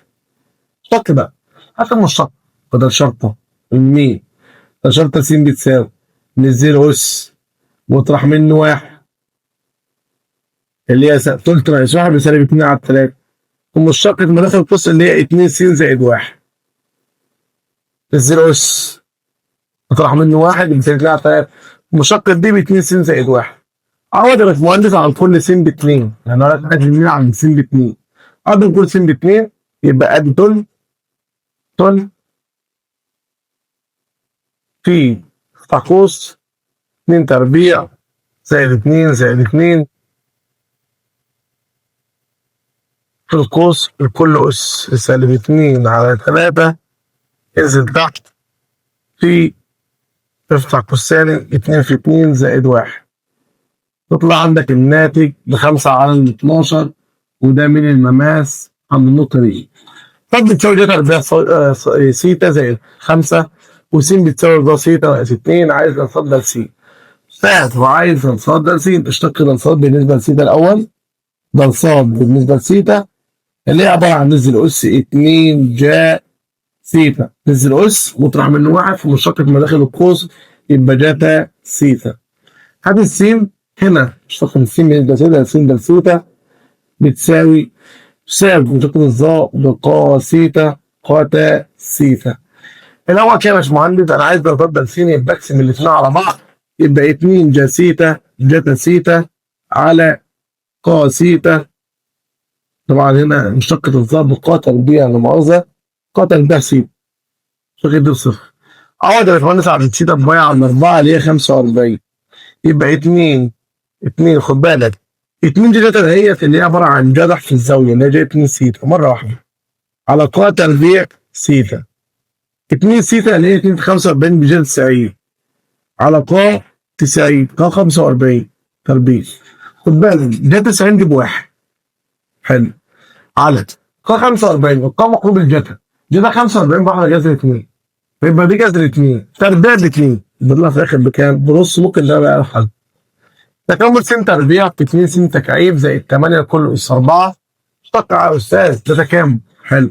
الشق اللي جوه لو هو اللي بره كان على شق كده يبقى 6 س أس 2 طب لقيت هنا س أس 2 بس مفيش الكام 6 يبقى اضرب هنا في 6 واقسم بره على ال 6 يبقى 1 على 6 تكامل 6 س تربيع في 2 س تكعيب زائد 8 لكل أس 4 خلاص بقى اللي جوه أصبح تكامل اللي بره يبقى 1 على 6 في زود على أس واحد يبقى 2 س تكعيب زائد 8 الكل أس 5.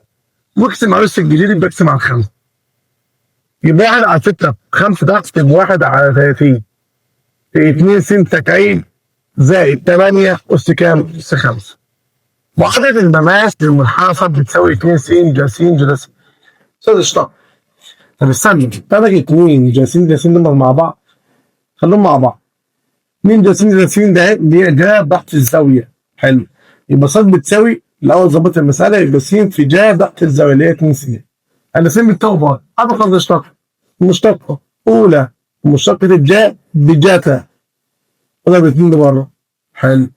زائد الثانيه اللي هي جا 2 س ومشتقه الاولى بكام؟ بواحد. اقعد على 2 بباي. حاضر. يبقى 2 في باي في جاتا 2 باي زائد جا 2 باي سالب جاتا 2 باي ده هي اللي هي 360. 360 عندك بواحد يبقى 1 في 2 باي ل 2 باي زائد جا 2 باي اللي هي 360 بصفر تطلع ب 2 باي. ده المين صاد ناقص صاد واحد على س ناقص س واحد بتساوي المين. يبقى صاد ناقص 2 باي على س لا صاد ناقص صاد واحد ده بكام ده؟ تعالى اقعد على السين بباقي في الاول خالص يبقى 2 باي جا باي جاتا باي 180. جا 180 دي بصفر فده كله يطلع بصفر. يبقى صاد بكام؟ بصفر. يبقى صاد ناقص صفر على س ناقص الباي اللي هي عن الدهان بيساوي 2 باي مقص. يبقى صاد واحد بصاد 2 باي في س ب 2 باي س ناقص باي في 2 باي ب 2 باي تربيع. شكرا. كل بيساوي كام؟ صفر. يبقى تاني شقيت عادي خالص 2 ج س ج س دي اللي هي عباره عن 2 جاتا جا ضغط زاويه 2 س. طبعا عملت ظبطتها اولى في مشق الثانيه زي الثانيه في مشق الاولى س اهي في جا 2 س جاتا 2 س في مشق دي ب 2 زائد الثانيه مشق الاولى بواحد. يبقى 2 باي جاتا 2 باي س او 2 باي زائد جا 2 باي سالب عوض 2 باي جاتا من 360 دي بواحد. 2 باي في 1 ب 2 باي زائد جا 2 باي بصفر طلع 2 باي. صاد ناقص صاد 1 على صاد ناقص 1 بتساوي المين. صاد ناقص صفر على صاد ناقص باي بتساوي 2 باي. مغسل يا باشمهندس جبت الصفر ده منين؟ عوضت عن السين هنا بباي. جا 180 بصفر فكل بصفر يبقى صاد بصفر. صاد ناقص صفر على صاد ناقص باي بتساوي 2 باي مقص يبقى صاد ناقص 2 باي س ناقص 2 باي تربيع بتساوي صفر. يلا بينا على سبورة حساب مثلثات. يلا بينا. في ثلاث أسئلة تفاضل بعد كده نخش على الخمس ثلاثات. أول النقط المتوقعة نسد مقالي. أول النقط المتوقعة المنحنى ص بتساوي س تربيع ناقص 4 س زائد 3 ولات عندها المماس يوازي محور السينات معناها إن الميل بتساوي صفر. يوازي محور السينات الميل بصفر أما يوازي محور الشواطئ الميل غير معرض لواحد على الصفر. اشتق وساوي الميل بصفر. هقدر أصدق س. اشتق دي تبقى 2 س ناقص 4 ساوي المنشقة بصفر يبقى ساوي دي بصفر. يبقى 2 س ناقص 4 بتساوي صفر. قدر 4 بعكس الإشارة يبقى 2 س بتساوي 4. اقسم على 2 يبقى الس عندك ب 2. يبقى تاني على الشقيط صيغة الميل بصفر يبقى 2 س ناقص 4 بتساوي صفر. عشان يوازي محور السينات قدر 4 يبقى 2 س بتساوي 4 اقسم على 2 يبقى س ب 2. عمل الس ب 2 فوق في الصاد عشان تجيب الصاد يبقى الصاد بتساوي 2 تربيع ناقص 4 في 2 زائد 3. 2 تربيع ب 4 4 ناقص 4 في 2 ب 8 4 ناقص 8 بسالب 4 زائد 3 بسالب 1 يبقى النقطة 2 وسالب 1. شكرا. النقاط الموقعة المنحنى ص بتساوي س ناقص 3 كل تربيع ناقص 1 ولات عندها المماس يوازي المحور أو يوازي المستقيم كذا. كلمة يوازي المستقيم يبقى هات ميله نفس الميل اللي التاني يساوي بعض. هات الميل سالب دي معادلة سالب معامل س اللي هي سالب 2 على معامل ص اللي هي 1 يبقى سالب 2 1 بسالب 2 خليها على جنب. هات ميل ده يبقى ده ص ده س بتساوي طب نزل أس يبقى 2 اطرح منه 1 يبقى س ناقص أس 1 ومشقة السين دي بواحد. أولا يا أستاذ تساوي الميل ده بالميل ده وزع ال 2 دي 2 في س ب 2 س 2 في 3 ب 6 خليها على جنب. أستاذ أدي عندي ميل وأدي ميل تاني اللي هو سالب 2 ساوي الميلين ببعض يبقى 2 س ناقص 6 بتساوي سالب 2. وادي 6 لغايه في الاشاره يبقى 2 س بتساوي سالب 2 زائد 6 عندك ب4. اقسم على الاثنين يبقى س ب2. عوض عن س ب2 عندك 2 ناقص سالب 1. سالب 1 تربيع استاذ بواحد ناقص 1 بصفر.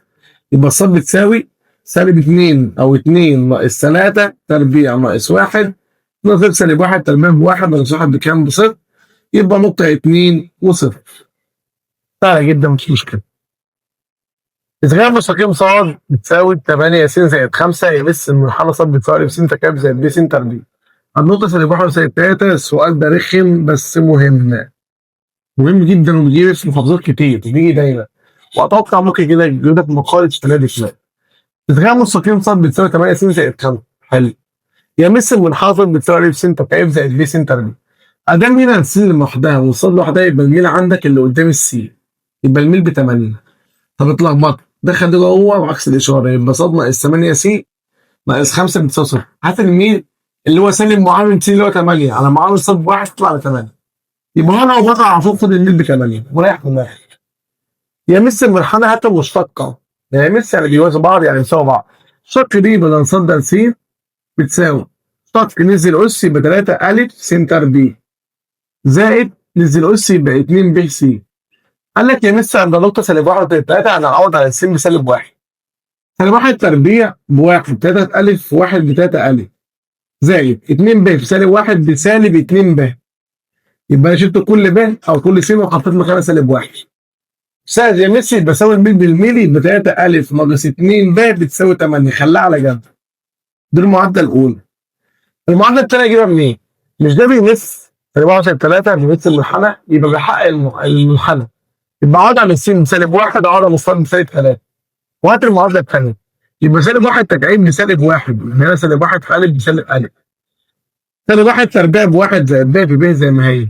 كل ده بيساوي شيل الصاد وحط مكانها سالب 3 يبقى بيساوي سالب 3. دي المعادله الثانيه. تاني كده خلينا مع خطوات.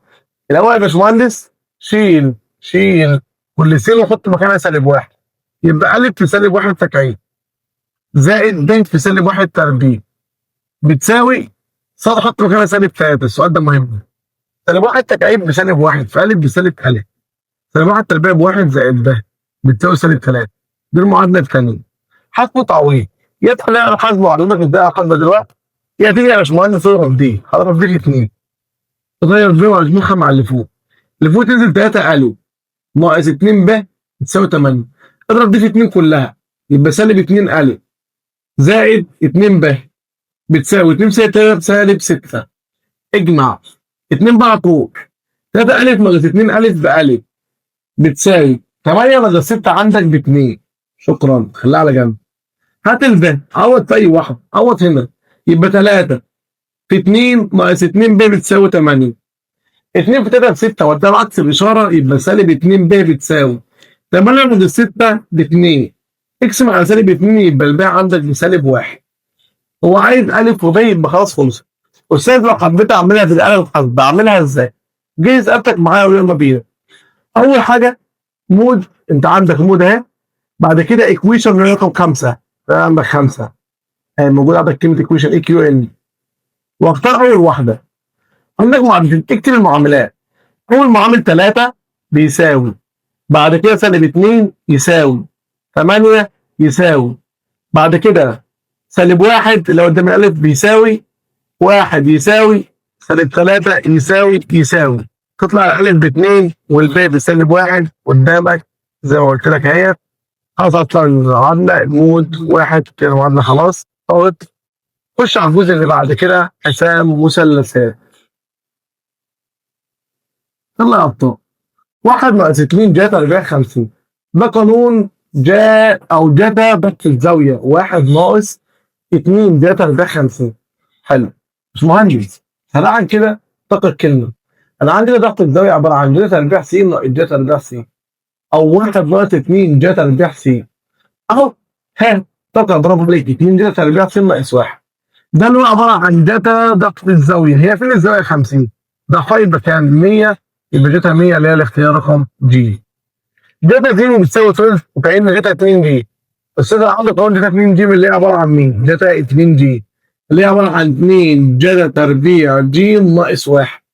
يبقى 2 في جتا تربيع ج اللي هي تلت تربيع ناقص 1. 2 على 9 ناقص 1 بسالب 7 على 9 بالآلة الحاسبة. بتاع الحاسبة طبعا بسالب 7 على 9. غاز ظا أ بتساوي نص وظا بتساوي تلت فإن أ زائد ب. طب ماشي، غاز ظا أ زائد ب نقدر أجيبها. اللي هي عبارة عن مين؟ ظا زائد ظا على 1 ناقص زائد ظا. ظا زائد ظا على 1 ناقص زائد ظا. ظا أ بنص زائد ظا بتلت على 1 ناقص ظا بنص في تلت.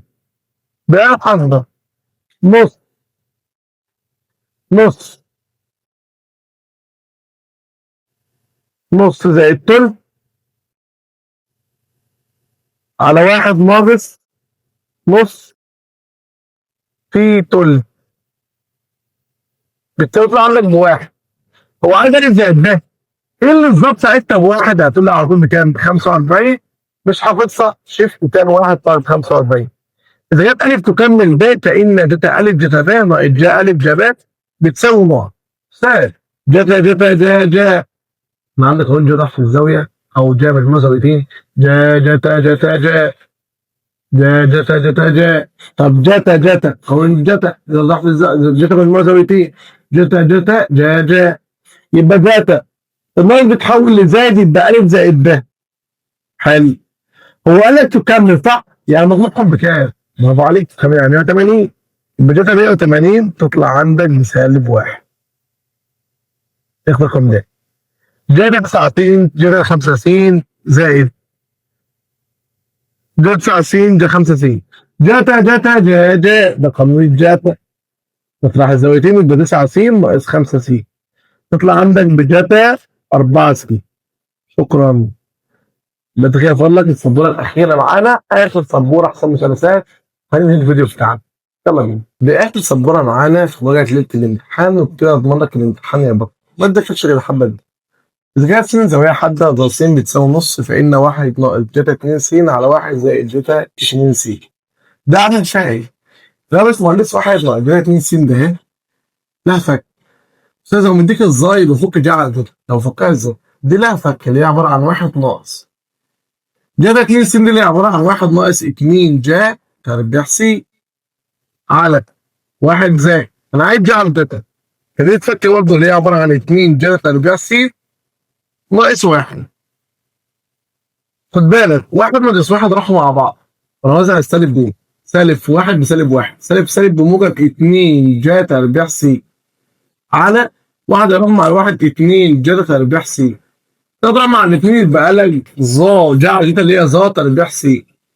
طب ده سنة عندك بكام؟ ده سنة عندك بنص، يبقى نص تربيع. اللي هي عندك بكام؟ اللي هي عندك بربع. اللي هي الاختيار رقم أ. إذا كانت جاية أ بتساوي على 5 ظا ب 5 على 12 فإن وأ وب زاويتان حدتان فإن جتا أ ناقص ب. ارسم. الألف ده ارسمها زائد الألف. الجا بتساوي مقابل 3 على وتر ب5 في صفر تطلع دي ب4. ظا ب الظا مقابل 5 على مجاور ب 12 تطلع في ثالوث دي بكام؟ ب 13. هو عايز جتا أ ناقص ب. جتا أ ناقص ب اللي هي عبارة عن جتا جتا جا جا أ ب أ ب. لو سالب بخليها ايه؟ برافو موجب. جتا أ مجاورة على وتر اللي هي 4 على 5 في جتا ب 12 على 13 مجاورة على وتر زائد جا أ مقابل الوتر اللي هي 3 على 5 في جا ب اللي هي 5 على 13. باشمهندس طبعا عندك بيها حاسبة 4 على 5 في 12 على 13 زائد 3 على 5 في 5 على 13 تطلع عندك بتساوي 63 على 65 اللي هي الاختيار رقم أ. جا 105 جتا 15 ناقص جتا 105 جا 15 جا جتا جتا جا ده قانون الجا بس بينهم ناقص يبقى بينهم هنا ناقص اللي هي 105 ناقص 15 تطلع بجا 90 اللي هي يا باشمهندس بكام؟ بواحد، اللي هي اختيار رقم أ. ظا أ ظا ب بتساوي 2 ناقص 2 ظا أ ظا ب. عايز ظا أ زائد ب. ظا أ زائد ب اللي هي عبارة عن مين؟ اللي هي عبارة عن ظا أ زائد ظا ب على 1 ناقص ظا أ في ظا ب. طب ما ظا أ زائد ظا ب اللي هي عبارة عن 2 ناقص 2 ظا أ ظا ب. 2 اهي. 2 ناقص 2 ظا أ ظا ب على 1 ناقص ظا أ ظا ب. شفت دي وعوضت مكانها باللي فوق دي. خد 2 عامل مشترك يبقى 2 في 1. 2 على 2 فعل 1 ناقص 2 ظا أ ظا ب على 2 فظا أ ظا ب على 1 ناقص ظا أ ظا ب. طيب ده هو معادين بالك كام؟ 2 وده الإجابة رقم ده. جتا 4 أس 4 س ناقص جا أس 4 س يساوي جتا كاف س. أسهم الكاف. حلل دي. أستاذ جتا تربيع س في جتا تربيع س. واحدة بالموجب وواحدة بالسالب. لما دي نكبرها شوية. أكبر معاك كده شوية. أكبر كده. يبقى أنا عندي هنا اللي هي عبارة عن أنا هنا جتا تربيع س في جتا تربيع س. هنا واحدة بالموجب واحدة بالسالب. جا تربيع س جا تربيع س كل ده بيساوي جتا كاف س. بص يا باشمهندس طبعا جتا تربيع زائد جتا تربيع دي بواحد. بالنسبة لي ده جتا تربيع س ناقص جا تربيع س. ده هو قانون مين؟ قانون جتا ضغط الزاوية. يبقى كاف عندك بكام؟ يبقى كاف عندي ب2. جتا ضغط الزاوية اللي جتا 2 س. إذا كانت ظا س على 1 ناقص ظا تربيع خد بالك لو لاحظت هتلاقي ده قانون الظا. طلع الشرط ده قانون ظا ازاي بقى؟ هقول له والله انا عندي ظا 2 س بتساوي 2 ظا س على 1 ناقص ظا تربيع س. طب ما انت عندك دي كلها ما عدا الاثنين. انا هضرب هنا في 2 واضرب الناحيه الثانيه في 2. ضربت هنا في 2 يبقى اضرب هنا في 2. 2 تضرب كام؟ ب 6. برافو عليك. اذا كانت دي الف ده تلف تاني جتا 2 الف. دلوقتي الالف اللي هي عباره عن جتا 2 الف اللي هي عباره عن 2 جتا تربيع او 2 او 1. لما تيجي الجا يبقى 1 ناقص 2 جا تربيع أ اللي هي 1 ناقص 2 في تلت تربيع بألف حسبة تطلع عندك بسالب 7 على 9. من قمة سطح ارتفاعها 80 متر تصل دلوقتي ارتفاع أو تقاط قمة وقاع البرج. اللي عندنا ارتفاعها 180 أو ارتفاعها 80. بص الخمسة عند برج هنا في برج. بص للقمة وبص للقاع. لقى ان قمه ارتفاع القمه قمه فقيرتها انخفاض قمه وقاع البرج. لقى ان القمه دي كلها ب 24. قمه ارتفاع القمه دي ب 24 خد بالك بالزاويه ده. ايوه فيبص للقمه لقى دي ب 24. وبعدين بص للقاع لقى كل دي 35. فدي ب 24 من 35 ده فاضل 11. حلو. باشمهندس هو عايز ارتفاع مين البرج ده؟ حاضر. بص يا باشمهندس انا عايز ارتفاع البرج. طبعا ده كله في سورس. طبعا ده 35 ماشي. ضرب بجيبه ده اهو. بجيبه ازاي؟ ده 90. اما عندنا في مهندس قانون قاعدة الجا 80 على جا 35 بتساوي عندك وليكن ده سميه أ ب ج د. يبقى خد بالك ده زاوية الرؤية دي ب 24 اللي هي القمة. بعد كده 35 كلها اللي هي بمين؟ اللي هي القاعدة. حلو. 80 على 35 بتساوي هنا الوتر ده اللي هو اسمه أ ج على جا 90. أما المقص يبقى يبقى أ ج بتساوي 80 في جا 90 على جا 35. باشمهندس ركز كده معايا. 80 على جا 90 على جا 35 اللي هي فين 35 مع كل تكتب أقواس تطلع عندك 139 و47 أو 48 من 100 سم. حلو. هنا ده 139 و48 من 100.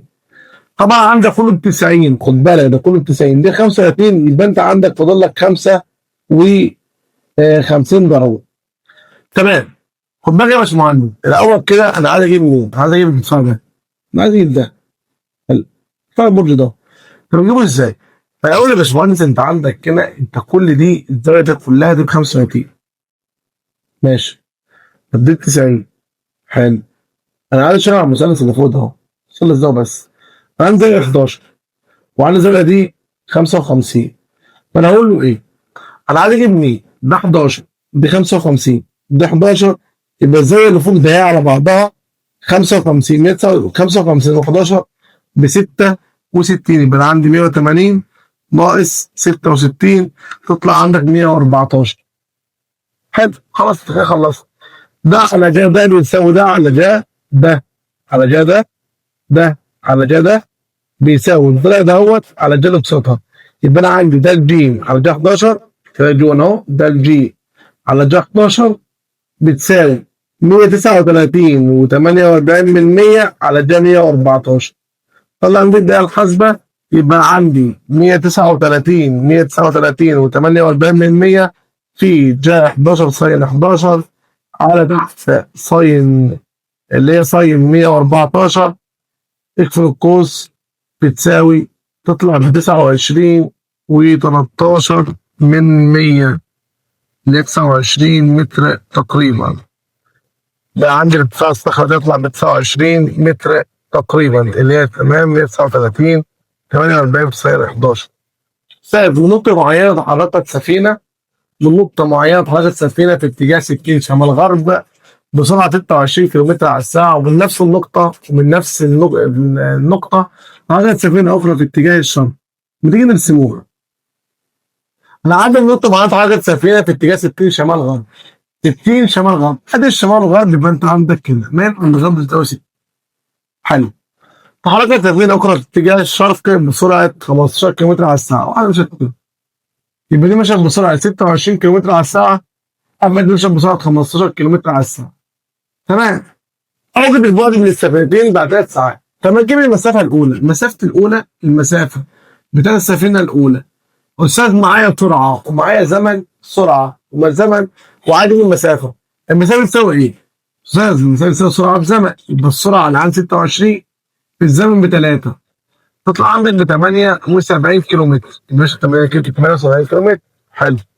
أستاذ طب أنا عندي المسافة الثانية، يبقى المسافة الثانية بتساوي 15 في 3 تطلع ب 45 كيلومتر. يبقى دي ماشية 45 كيلومتر، دي ماشية 26 كيلومتر. هو عايز البعد من السفينتين دلوقتي. طيب حلو. سايز زد 60، فانا هجيب الزاويه اللي جوه دي كلها، كل دي 180 من 60 يبقى دي 120.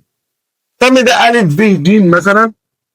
استاذ ده الضلع المقابل ومعايا زاويه ومعايا ضلعين بستخدم قانون الجبر، يبقى انا هجيب ا ج اللي هي بتساوي تربيع بتساوي باشمهندس مره واحده، خد الجذر مره واحده يبقى كذا. مين بقى؟ ده تربيع زائد ده تربيع ناقص 2 45 في اللي هنا جتا 120. كنت بقول لك ايه، لو تفكر ان انا عندي لو كنت بعوز مثلا الف شرطه بس القانون الاول، وانت تقول لي ان الف شرطه تربيع بيساوي ب شرطه تربيع زائد ج شرطه تربيع ناقص 2 ب شرطه ج شرطه جتا الف بشرطه تربيع، وليكن هناخد الجزء مره واحده، فده هسميها انا عايز مثلا ب شرط او سمي دي الالف ودي مين ب شرط ب، فالالف ده مقابل لها الف شرط اللي انا عايزها. حلو. والباقي ده مقابل لها ب شرط والجيم مقابل لها ج شرط. تمام.